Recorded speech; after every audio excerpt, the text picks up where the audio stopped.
Fala galera, hoje eu tô aqui com o Miguel. A gente estudou junto segurança pública na UF, Universidade Federal Fluminense, lá em Niterói. Depois a gente seguiu caminhos diferentes. Eu fui estudar educação física, ele se mudou para Portugal como estudante para estudar marketing. Trabalhou em bar, trabalhou como gestor de projeto em Lisboa e agora largou tudo isso para empreender na internet, ajudando outras empresas que querem se posicionar melhor na internet. Miguel, obrigado por me hospedar aqui em Lisboa. Vamos começar. Eu que agradeço, irmão, eu que agradeço. Primeiramente, eu queria saber como foi a sua decisão de sair de Niterói, formado em segurança pública, e começar tudo de novo, estudar marketing em Portugal. Cara, a gente já era formado, né? Eu já estava trabalhando, só que eu sempre tive muita vontade de viajar, né? Conhecer o mundo. Eu lembro que eu ficava olhando assim, tipo, o avião passando e eu ficava aí tentando imaginar para onde aquele avião estava indo, quais eram as histórias que aquilo ali contava.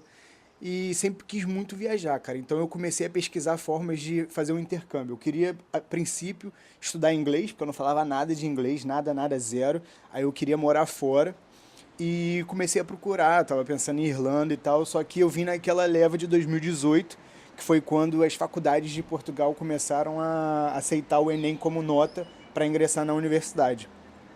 Eu vi essa oportunidade, apliquei, também assim, sem muito grandes planos de achar que ia passar, mas acabei passando para duas faculdades, escolhi uma e vim, cara. A verdade é essa, era uma coisa que era para ser passageira, 6 meses, acabei vendo que tinha essa oportunidade de ficar 3 anos estudando e resolvi vir. E foi assim que, mais ou menos, que eu tomei essa decisão. E você veio para Portugal como estudante e conseguiu ainda ter várias experiências estudando em outros países, fazendo intercâmbio, como Erasmus. Então você conseguiu satisfazer um pouco essa vontade de viajar, conhecer o mundo. O que você pode falar disso também, dessas experiências? Cara, viajar, a gente sempre quer viajar mais, né? Quem gosta de viajar nunca é o suficiente. Mas sim, aqui na Europa tem muita oportunidade, ainda mais o programa Erasmus, eu fiz 2 vezes, né? Você tem um ano que você pode fazer durante a sua graduação, depois no mestrado você pode fazer mais, mas eu dividi o meu, fiz 6 meses na Espanha, morei em Badajoz e depois eu fiz 6 meses no Chipre, morava na capital. Então, assim, como eu era estudante, eu tinha, pronto, os períodos que eu podia simplesmente viajar. Eu trabalhava em bar, né, como você também falou, para conseguir juntar um dinheiro, pagar a faculdade, conseguir fazer minhas viagens. E depois eu aproveitava essas oportunidades da própria universidade que eles pagavam para eu estar indo estudar nesses outros países. E, inclusive, acabei trabalhando também no Chipre, porque o dinheiro que eles estavam dando não era suficiente, né? Os países era muito caro. E acabei tendo que trabalhar lá também para poder viajar e aproveitar, mas foi muito top.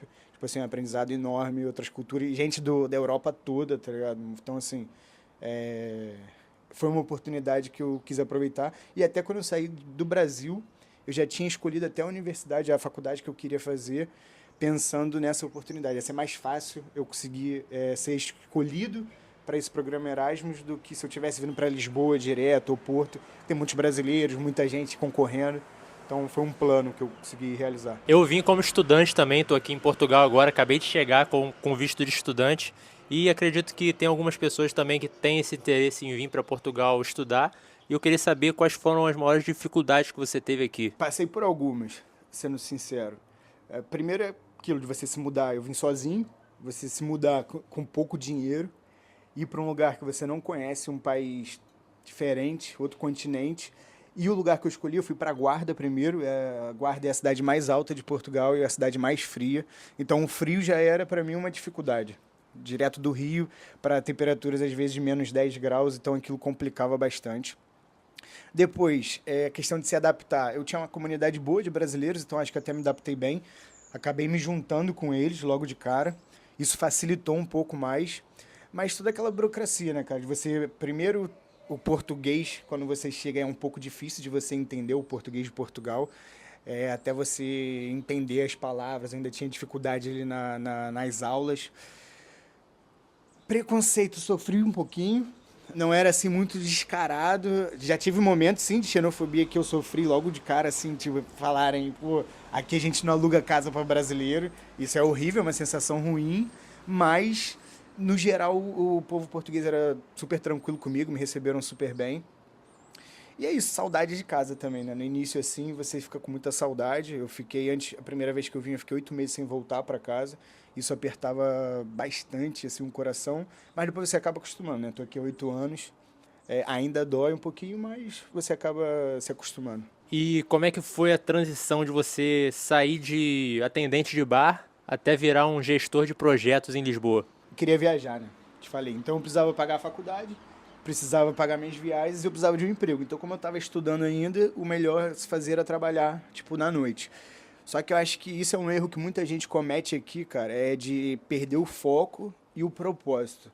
Eu trabalhava em bar, mas eu sabia que aquilo era passageiro, que era exatamente para pagar minhas viagens, pagar minhas contas, mas não era o meu destino. Eu tive alguns amigos que simplesmente começaram a trabalhar e esqueceram o estudo.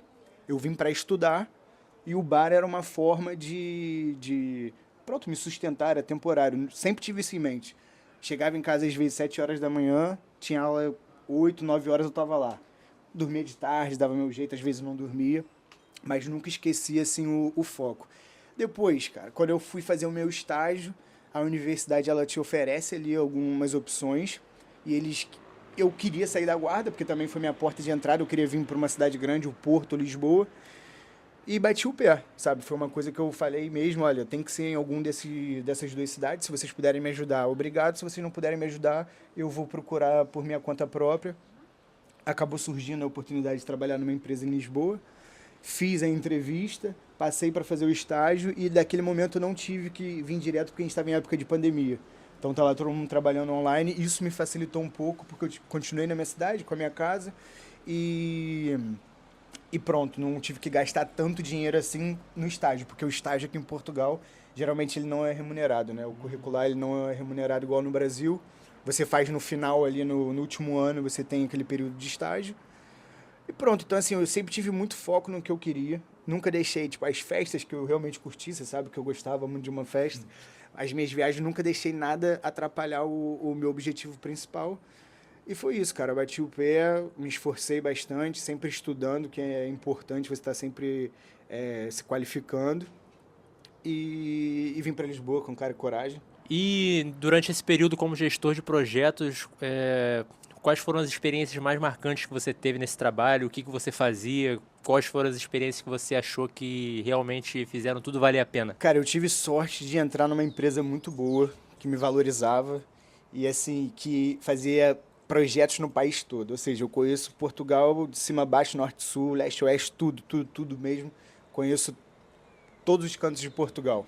Cara, basicamente eu geria projetos, a gente fazia projetos de empreendedorismo. Quando eu falo empreendedorismo, a gente está englobando qualquer projeto que tenha o viés de resolver problemas. Eu ficava particularmente responsável pela parte do empreendedorismo jovem, então eu trabalhava com crianças de a partir de 6 anos de idade e também pegava ali até mais ou menos as universidades. Depois você vai crescendo na empresa também, você vai se qualificando e eu comecei a ficar responsável por startups, incubadoras, geria, coordenava.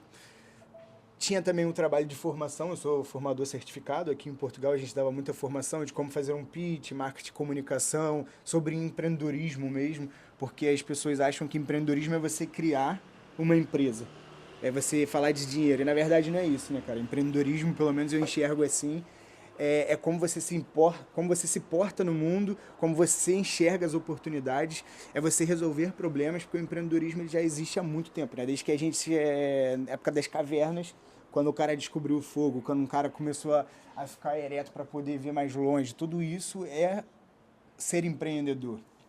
Então, assim, é desmistificar um pouco essa palavra, era um dos meus trabalhos. E, cara, experiências marcantes eu acho que foram as minhas viagens, sabe? Eu tive a oportunidade de ficar 2 semanas em São Tomé e Príncipe. É um país que tem muita ligação histórica com o Brasil, né? Por toda a parte da colonização. Mas aquilo foi muito marcante para mim. E acho que todas as pessoas que eu pude ajudar, que eu pude ensinar um pouco e que eu pude aprender também. Eu acho que foi uma experiência, assim, fora de série que só me fez crescer como pessoa e como profissional. E por que você largou essa carreira que você estava indo bem para começar a empreender assim do zero? Eu acho que vai muito daquilo, do pouco que você me conhece, que é a questão da liberdade, né, irmão? A gente sempre, desde na época de faculdade, a gente gostava de fazer as nossas doideiras, as nossas maluquices, pegar uma bicicleta e sair pedalando de Niterói até Arraial. Acho que a gente sempre foi muito aventureiro e eu não perdi muito esse espírito. Eu acho que quando você está trabalhando para outra pessoa, você acaba por você está vendendo seu tempo e um pouco da sua liberdade, sabe? Você, por mais que tenha férias, mas você tem que falar com a empresa, você tem que decidir se naquela data você pode viajar. E eu sou uma pessoa muito ligada ao Brasil ainda, muito ligada à minha família. E comecei a sentir que às vezes eu tinha um pouco de dificuldade, assim, de simplesmente ir pro Brasil. Quero ir pro Brasil e quero ficar 3 meses. Quero ir pro Brasil e quero ficar 2 semanas. Perdi muitos casamentos, perdi muitas datas importantes. Minhas sobrinhas crescendo e eu não poder acompanhar. Isso foi uma das coisas que me motivaram. Além disso, eu ensinava empreendedorismo, eu falava sobre empreendedorismo, então acho que nada mais justo do que eu empreender, sabe? Eu acho que nunca é tarde para você começar a empreender, mas eu senti que era o meu momento. Pronto, tô jovem ainda, tô com muita energia, muita vontade, sabe? Era aquilo que eu sempre falo, eu tava agoniado, acordava pensando nisso, dormia pensando nisso e comecei a estudar formas que eu poderia comecei a estudar formas de como eu poderia empreender, como eu poderia ser livre geograficamente. Não só geograficamente também, mas como tempo, né? Porque eu acho que às vezes quando você também trabalha online, não significa que você é livre. Porque você tem que estar ali na frente de uma câmera, você tem que cumprir aquele horário. E por mais que a gente tenha a liberdade geográfica, eu acho que não tem a liberdade na amplitude. Então acho que, assim, óbvio que eu tenho as minhas responsabilidades, tenho meus trabalhos, mas eu decido o meu horário, eu decido quando eu quero fazer. E eu acho que a rotina é uma coisa que me cansa. Você poder ir para uma academia terça-feira de tarde, ir para uma praia quarta de manhã, eu acho que vale muito a pena você arriscar e você passar pela essa instabilidade com o empreendedorismo, que é essa montanha russa. Acho que vale a pena. E o que você está fazendo agora nesse novo momento de vida? Pronto, eu abri uma NSD, né, um negócio de serviços digitais.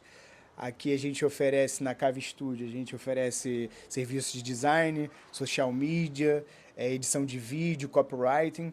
E eu tenho apostado muito em criar conteúdo também, cara. Comecei há pouco tempo, acho que já estou tendo aqui uns bons resultados, porque é uma forma de você treinar, aprender com você mesmo, se divulgar e ajudar os seus clientes. Porque é aquilo, às vezes a gente escuta muita gente falando, mas essa pessoa não tem prática nenhuma. Todo mundo quer falar de empreendedorismo, mas a pessoa não empreende. Todo mundo quer falar sobre gestão de redes sociais, mas a pessoa não faz a própria gestão. Então, acho que é isso. Você, se quer vender pizza, tem que aprender a fazer pizza para poder gerenciar uma pizzaria. Então, basicamente é isso, os meus serviços, e estou apostando bastante agora na criação de conteúdo também. E que dicas ou sugestões você daria para quem está pensando aí em largar uma carreira tradicional para empreender? Acho que primeiro de tudo você tem que ser maluco. Tem que ser maluco, agoniado, determinado. Primeiro você tem que ter essas 3 características. Depois sim você pode pensar em largar teu emprego. E é aquilo, cara, eu acho que é você não olhar para trás. Tem uma frase que tá todo mundo falando agora. Eu falava com ponte, mas agora as pessoas estão falando queime os barcos. Não tem melhor dica do que essa. Eu falava destrói a ponte, que é basicamente a mesma coisa. Porque depois que você atravessa e destrói a ponte, irmão, não tem como você voltar. Você tem que fazer acontecer. Porque sempre quando a gente tem esse conforto de voltar atrás, vai apertar o cerco, vai ficar difícil, não é fácil. Se tem dias que você não sabe se você está indo no caminho certo e você volta para trás, mano. Você volta para sua zona de conforto mesmo. E quando você não tem como voltar, você vai fazer dar certo, porque aquele é o único caminho. Então, assim, quem quer empreender, quem quer arriscar, seja maluco, seja agoniado, seja determinado, se capacite, converse com pessoas do seu meio, ande com pessoas que buscam os mesmos objetivos que você, porque isso te faz crescer. Olhar as pessoas ao seu redor, pessoas que estão fazendo acontecer, se inspirar nelas e não só não só querer aprender, mas também partilhar o seu conhecimento, sabe? Eu acho que não é só olhar as pessoas como concorrentes, mas olhar pessoas mais como parceiros, sabe? Eu acho que todo mundo pode ganhar, tem espaço para todo mundo. É você ensinar, aprender e sempre estar buscando o seu objetivo mesmo e sempre ter um propósito. Todas as suas atitudes, você pensa, isso me aproxima ou me distancia do meu propósito? Acho que essa é a maior dica que eu posso dar para a galera que quer empreender. Então, obrigado, Miguel, mais uma vez. Obrigado por me agradeço, receber e espero que tenha sido proveitoso para vocês. Se vocês querem acompanhar mais conteúdos como esse sobre transição de carreira, mudança de país, viagens, já se inscreve aqui no canal, ativa o sininho, qualquer coisa desse tipo aí. Valeu! Ficou top? Gostou? Se não ficou bom, vai ser isso aí mesmo.